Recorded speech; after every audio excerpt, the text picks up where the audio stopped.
R and was were ಇವುಗಳಿಗೆ helping verbs ಅಂತ ಕರಿತೀವಿ. ಈಸ್, ಆಮ್, ಆರ್ ಇವುಗಳನ್ನು ಪ್ರೆಸೆಂಟ್ ಟೆನ್ಸ್ನಲ್ಲಿ ಯೂಸ್ ಮಾಡ್ತೀವಿ ಆ್ಯಂಡ್ ವಾಸ್, ವರ್ ಇವುಗಳನ್ನು ಪಾಸ್ಟ್ ಟೆನ್ಸ್ನಲ್ಲಿ ಯೂಸ್ ಮಾಡ್ತೀವಿ. ಪ್ರೆಸೆಂಟ್ ಟೆನ್ಸ್ ಅಂದರೆ ವರ್ತಮಾನ ಕಾಲ, ಪಾಸ್ಟ್ ಟೆನ್ಸ್ ಅಂದರೆ ಭೂತಕಾಲ. ಪ್ರೆಸೆಂಟ್ ಟೆನ್ಸ್ನಲ್ಲಿ ಆಮ್ ಹೆಲ್ಪಿಂಗ್ ವರ್ಬ್ ಬಂದರೆ ಪಾಸ್ಟ್ ಟೆನ್ಸ್ನಲ್ಲಿ ವಾಸ್ ಹೆಲ್ಪಿಂಗ್ ವರ್ಬ್ ಬರುತ್ತೆ. ಫಾರ್ ಎಕ್ಸಾಂಪಲ್, ನಾನು ಡಾಕ್ಟರ್ ಇದ್ದೀನಿ, I am a doctor. Past ಟೆನ್ಸ್ನಲ್ಲಿ ನೋಡಿದ್ರೆ ನಾನು ಡಾಕ್ಟರ್ ಇದ್ದೆ, so I was a doctor. Am helping verb ಇದ್ರೆ ಪಾಸ್ಟ್ನಲ್ಲಿ ವಾಸ್ ಬರುತ್ತೆ. ನೆಕ್ಸ್ಟ್ ಪ್ರೆಸೆಂಟ್ ಟೆನ್ಸ್ನಲ್ಲಿ ಈಸ್ ಹೆಲ್ಪಿಂಗ್ ವರ್ಬ್ ಇದ್ರೆ ಪಾಸ್ಟ್ನಲ್ಲಿ ಕೂಡ ವಾಸ್ ಬರುತ್ತೆ.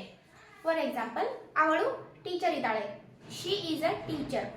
ಅವಳು ಟೀಚರ್ ಇದ್ದಳು, she was a teacher. Next ಇದೆ ಆರ್. ಪ್ರೆಸೆಂಟ್ನಲ್ಲಿ ಆರ್ ಹೆಲ್ಪಿಂಗ್ ವರ್ಬ್ ಇದ್ರೆ ಪಾಸ್ಟ್ನಲ್ಲಿ ವರ್ ಹೆಲ್ಪಿಂಗ್ ವರ್ಬ್ ಬರುತ್ತೆ. ಫಾರ್ ಎಕ್ಸಾಂಪಲ್, ನೀನು ಅಲ್ಲಿದೆಯಾ, ಯು ಆರ್ ದೇರ್. ನೀನು ಅಲ್ಲಿದ್ದೆ. ಇದಕ್ಕೆ ಇಂಗ್ಲಿಷ್ನಲ್ಲಿ ಹೇಗೆ ಹೇಳ್ತೀರಾ ಅಂತ ನೀವು ಕಾಮೆಂಟ್ ಮಾಡಿ ಹೇಳಿ.